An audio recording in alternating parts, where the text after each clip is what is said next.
Halo semuanya, kembali lagi. Sekarang kita mau jalan-jalan ke Kuala Lumpur. Jadi di episode kali ini kita akan bikin dua bagian, part 1 dan part 2 karena lumayan panjang ya. Jadi kalau misalnya kalian ingin tahu keseruan kita ke Kuala Lumpur, pantau terus ya.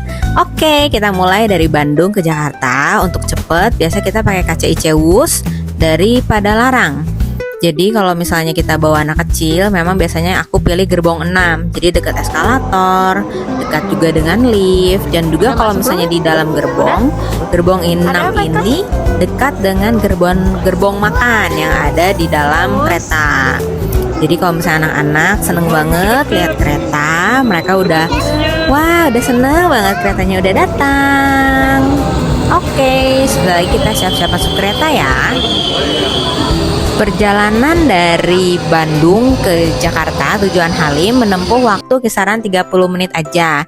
Jadi anak-anak tetap harus dijaga supaya perutnya nggak kosong. Jadi memang kita siapkan beberapa cemilan. Deh, sampai di Halim Jakarta. Nah, dari Halim kita akan berangkat naik bus atau naik Grab juga bisa menuju ke Bandara Soekarno-Hatta. Karena di Bandara Halim tidak ada penerbangan menuju Kuala Lumpur. Sebelum kita lanjut, kita periksa dulu pampers anak-anak kita supaya nyaman. Kita ganti dulu supaya siapa tahu mereka ingin istirahat di jalan. Sampailah kita di Bandara Soekarno-Hatta. Lebih baik datang lebih awal kalau kita membawa anak-anak ya. Karena pertama mungkin barang bawaan banyak dan juga pasti anak-anak juga harus makan dulu, ganti pampers dulu dan lain-lain. Nah, sekarang kita makan sore. Karena penerbangan kita malam, jadi kita makan dulu. Anak-anak lahap ya kalau misalnya makan di luar, apalagi tahu mereka mau jalan-jalan, naik pesawat, naik kereta. Wah, semangat sekali makannya. Ayo Popo, kapan naik pesawatnya ya nanti? Setelah makan kita lanjut ganti baju yang nyaman. Karena ini penerbangan malam, kita sekalian ganti baju tidur aja ya yang nyaman, pakai celana panjang. Nanti juga kita siapkan hoodie di tas kita. Jadi jangan sampai peralatan anak kita tertinggal di dalam koper yang akan masuk ke bagasi. Jadi sambil menunggu kita akan check in dulu. Kita bisa foto-foto dulu di depan. Keke mau naik apa? Setelah check-in, kita menunggu boarding di dalam. Jadi kita sengaja melakukan jalan sana jalan sini, nelfon engkong juga sambil kita menunggu pesawat jadwalnya. Sambil kita muter-muter, main-main, membuang energi. Jadi karena sebenarnya kita pilih penerbangan malam juga supaya anak bisa istirahat di perjalanan karena ikuti jam tidurnya. Jadi selama masih menunggu penerbangan, anak juga sebenarnya masih belum mau tidur nih. Jadi energinya juga banyak sekali. Jadi kita temenin aja dulu, muter-muter, bermain dulu, supaya nanti di pesawat dia udah langsung blast istirahat. Nah, anak juga memiliki sense mungkin ya, karena takut ditinggal. Jadi dia juga nggak mau tidur dulu sampai di pesawat. Dia benar-benar ikut, baru dia akhirnya bisa tidur. Nah, akhirnya kita masuk ke pesawat. Kita cari posisi kursi kita. Karena anakku sudah lebih dari 2 tahun, jadi dia dapat beli tiket kursi sendiri. Walaupun ujung-ujungnya ketika dia istirahat atau tidur pasti minta gendong dan kita gendong di kursi kita. Nah, jadi ini udah mau siap-siap terbang. Penerbangan dari Bandara Jakarta ke Bandara Kuala Lumpur itu kira-kira kisaran 2 jam. Jadi kalau misalnya di Bandara Kuala Lumpur juga kita harus cek ini turunnya di KLIA 1 atau di KLIA 2. Karena nanti akan menentukan kalau misalnya teman-teman bakal cari penginapan di airport, entah itu KLIA 1 atau KLIA 2, atau nanti ketika teman-teman mau pesen Grab, kalian harus tahu ya titiknya di bandara apa, atau minta jemput temen di bandara yang 1 atau yang 2, karena lumayan jaraknya dari bandara 1 atau bandara 2. Nah, ini kita dapat makan malam. Kemudian anakku udah tidur malam, pas banget, nyenyak. Jadi di seluruh penerbangan dari awal sampai dia tidur lelap. Kita udah sampai, anakku juga masih tidur. Sekarang kita akan siap-siap menuju ke bagian imigrasi. Oh iya, jadi pada liburan kali ini kita memang tidak membawa stroller ya, tapi kita bawa gendongan jarik dan juga bawa mama aku, Popo. Nah, jangan lupa untuk teman-teman isi MDAC ketika sampai di Malaysia atau bisa H-3 sebelum kalian berangkat atau sebelum kalian tiba. Jadi ketika kita akan diimigrasi nggak terlalu lama nih karena kita belum ngisi-ngisi form. Karena lumayan juga ya waktunya untuk isi form. Akhirnya kita sampai di hotel. Kita pilih Hotel Nusantara karena dia posisinya ada di dekat KL Sentral. Jadi tinggal jalan saja berapa meter udah sampai deh di KL Sentral. Karena rencananya trip kali ini kita banyak melakukan perjalanan dengan menggunakan transportasi umum. Jadi ini ketika kita sampai juga subuh masih banyak toko-toko tempat makan yang buka di depan hotel. Jadi ini hotelnya juga bersih, perlengkapannya lengkap. Ada anduk juga disediakan, hair dryer. Jadi kalau misalnya untuk bawa anak kecil atau untuk orang dewasa juga ruangannya juga cukup ya. Sudah oke. Oke, hari berikutnya kita udah siap-siap nih mau berangkat ke Petaling Street dan Batu Cave. Sebelumnya di Penang ketika kita naik bus kita masih bisa menggunakan uang tunai bayar ke busnya. Tapi pas kemarin di Kuala Lumpur kita udah gak bisa pakai uang tunai lagi. Sama supirnya mereka jelasin kalau kita tuh harus beli touch and go. Harganya kisaran Rp10 atau Rp40.000 untuk kartunya. Jadi bisa diisi dengan seperti e-wallet atau kartu e-money gitu ya kalau di Indonesia. Jadi tenang aja, banyak yang jual mau di minimarket, 7-Eleven dan lain-lain, banyak yang jual kartu itu. Untuk anak-anak sendiri masih gratis, jadi nggak perlu beli kartu. Sedangkan untuk kita orang dewasa bertiga kita wajib beli kartu ya. Satu orang pegang satu kartu. Jadi kalau misalnya kalian rencana jalan pakai transportasi umum di Malaysia, mungkin kalau misalnya aku hitung 3 orang dengan transportasi umum dibanding dengan satu Grab masih lebih murah transportasi umum. Tapi kalau kalian banyakan, kalian juga bisa hitung-hitung dulu nih lebih enak pakai transportasi umum atau pakai Grab aja langsung karena Grab juga banyak. Oke deh, kita sampai di Jalan Petaling Street Market. Jadi di sini tempat turis banget. Jadi banyak banget orang-orang lokal atau internasional yang datang ke daerah sini.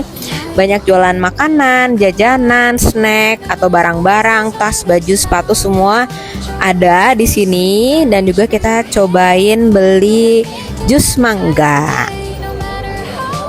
Untuk makan siang kita pilih makanan di area sini di Hoko Hainam Kopitiam.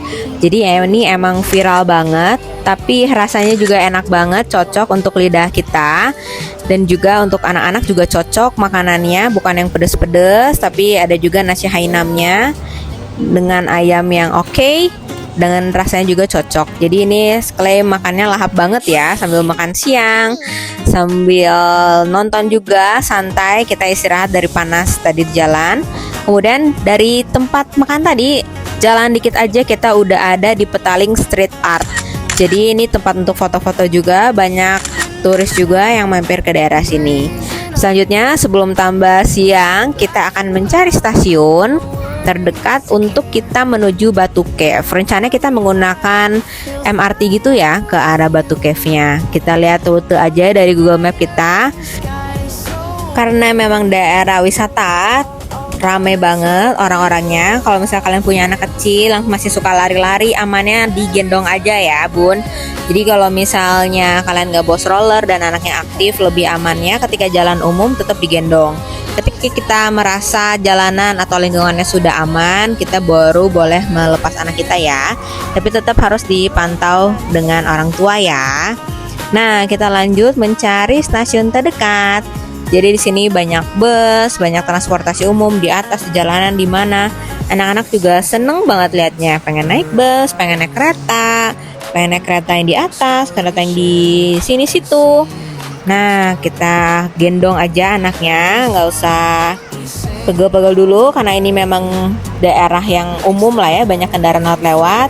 Baiknya anak kita gendong. Ketika kita sudah merasa lokasinya udah aman untuk anak kecil berjalan, kita baru boleh gandeng dia. Tapi ingat ya, tetap selalu digandeng ya, karena memang rame ketika Desember ini lagi dekatnya liburan Natal dan liburan Tahun Baru.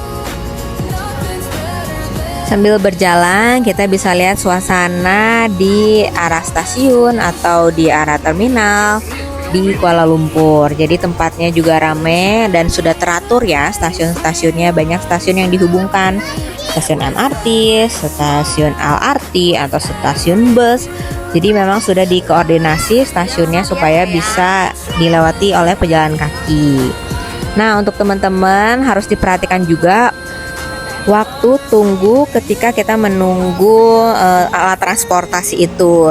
Nah, misalnya ketika menuju Batu Cave kita naik KTM, kereta Tanah Melayu.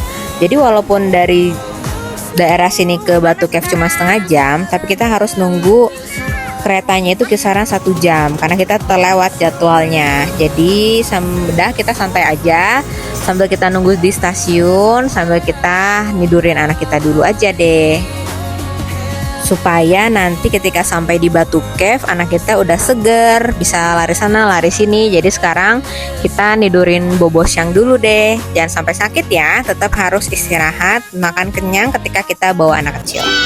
Yeay, kereta sampai deh. Jadi memang kalau kita jalan-jalan sama anak kecil ini emang harus santai sih, kita nggak bisa kekejar pengen ABC tepat waktu segala macam, karena pasti aja ada ngolor waktu segala macam. Tapi karena ngolor waktu ini kita jadi punya momen untuk istirahat dulu anak kecilnya. Jadi lumayan bisa istirahat 1-2 jam dulu di stasiun dan juga di dalam perjalanan kereta sebelum sampai ke Batu Cave. Naik kereta ini tinggal touch aja di depan pakai kartu yang touch and go, di tap, kemudian pilih kursinya bebas, tidak ada nomor kursi. Yang penting ada gerbong wanita dan gerbong campur. Jadi kalau misalnya kalian yang bawa keluarga campur, lebih baik langsung ke gerbong campur aja. Oke deh, kita sampai di Batu Cave. Anaknya juga masih baru bangun, masih oleng-oleng, kita gendong aja. Ketika kita sampai di stasiun, banyak pedagang yang menawarkan beli kain. Jadi kain ini digunakan untuk menutupi bagian bawah kalau misalnya kita pakai baju yang pendek, misalnya celana pendek atau rok pendek, terutama untuk perempuan. Jadi ketika kita masuk, kita menghormati aturan di sana. Kita menutupi bagian bawah pakaian kita ya. Kalau misalnya untuk perempuan yang pakai baju pendek, kalian nggak usah khawatir, banyak banget yang jualan kain di area sini ya. Ketika kita sampai, ada juga hewan-hewan liar, monyet dan burung. Jadi kalau misalnya kalian bawa anak kecil, tetap harus diperhatikan ya, karena takutnya tercakar atau misalnya mereka mengejar makanan atau mengejar barang bawaan. Jadi kita harus selalu memperhatikan anak kita. Nah, kemudian di sini juga, kenapa sih banyak monyet dan burung? Karena ini merupakan habitat alami dari hewan-hewan tersebut. Jadi karena mereka memang alaminya di sini, kita juga sebagai tamu tetap harus menghormati, menjaga kebersihan di wilayahnya ya. Pada waktu kita ke sana bulan Desember 2025 sedang ada renovasi. Jadi kalau misalnya kalian ke tempat wisata, kalian harus cek juga ya, apakah ada renovasi ataukah tujuannya tutup atau buka, karena ini sedang direnovasi. Nah, di sini kita udah sampai nih di tempat banyak burung. Wah, seneng banget deh kayaknya. Lari-lari, ngejar burung. Di sini juga ada penjual yang menjual makanan burung juga ya. Nah, tapi karena kita bawa anak kecil dan orang tua, kita nggak naik sampai puncak. Kita cuma di bawah aja menikmati suasana di Batu Cave ini.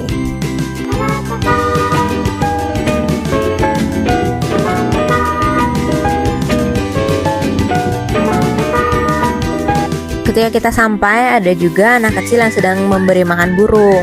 Jadi ini beras. Jadi kalau misalnya kita memberi makan beras yang putih, burung-burung yang datang. Tapi kalau penjual menjual seperti makanan yang warnanya beras merah gitu. Jadi monyet-monyet pun mau datang. Jadi harus hati-hati kalau misalnya kita ingin memberi makan burung, jangan sampai monyet yang datang malah merebut makanan. Karena waktu itu kejadian kita lagi megang bungkus makanan yang kita beli di sana, warna beras merah gitu, malah monyetnya langsung narik gitu dari pegangan kita.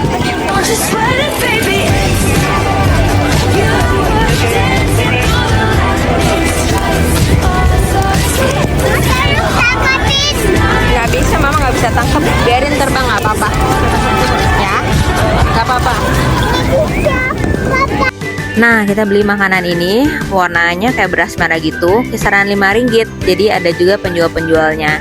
Jadi burung-burung bisa berdatangan, anak-anak juga seneng. Tapi monyet juga ingin mendekat nih. Bahkan sampai, untung ini yang megang tuh si Koko ya. Jadi ketika monyetnya ngambil itu pas lagi di tangannya si Koko, nggak di tangan anak kita. Mungkin kalau di tangan anak kecil yang megang bakal shock sih. Nah, jadi untuk kaliannya harus hati-hati ya kalau misalnya mau ngasih makan burung.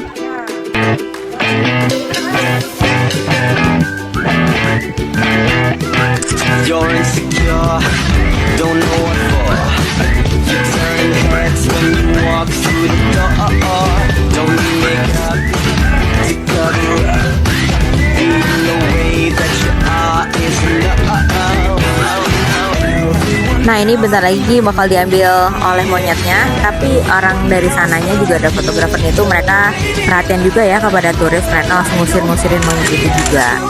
Nah, kita foto-foto, banyak juga spot-spot foto. Nah, karena sebelum kita pergi, kita santai dulu di lantai atas. Jadi di Batu Cave ini juga ada tempat makan ya. Jadi kafenya juga udah modern.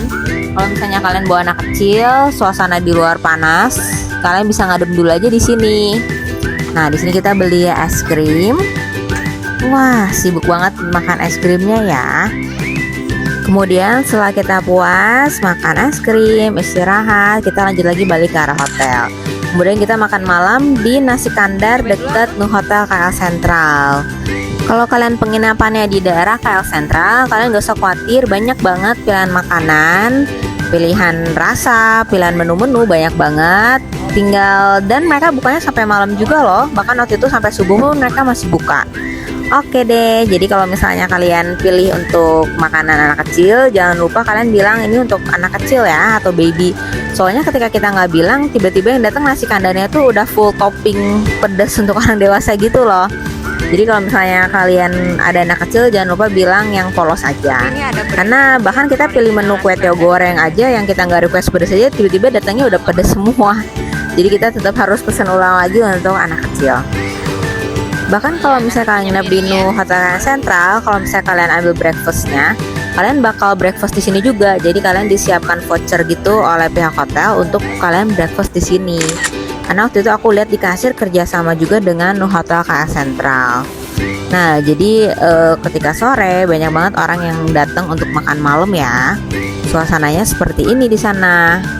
Sekian perjalanan kita hari ini ke Batu Cave dan Petaling Street. Nah, di video selanjutnya kita akan keliling-keliling di KLCC dan Genting. Jadi kalau misalnya kalian stay tune, sampai ketemu di video berikutnya. Terima kasih.